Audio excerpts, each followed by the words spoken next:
നീയല്ല, നിന്നെ തീറ്റി പോറ്റി ഒരു കാവൽ പട്ടിയാക്കി വളർത്തിയ അവനെയാണ് എനിക്ക് വേണ്ടത്.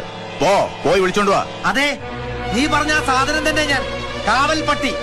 അങ്ങനെ ഒരു പട്ടി ഇതുപോലെ നിൽക്കുമ്പോ ചാർലിച്ചാന്റെ രോമത്തെ പോലും തൊടാൻ പറ്റിയല്ലേ നിനക്ക്? മിടുക്കൻ.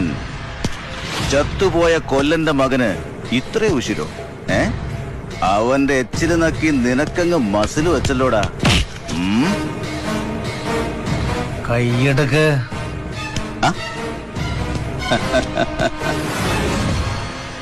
നന്ദി കെട്ട നായേ, സ്വന്തം തന്തയും തള്ളയും ചുട്ടുകൊന്ന ആ ചെറ്റയുടെ തറവാട് തന്നെ കാവലിരിക്കുമല്ലടാ പന്നി. പോയി വിളിച്ചോടാ ആ നായിന്റെ മോനെ.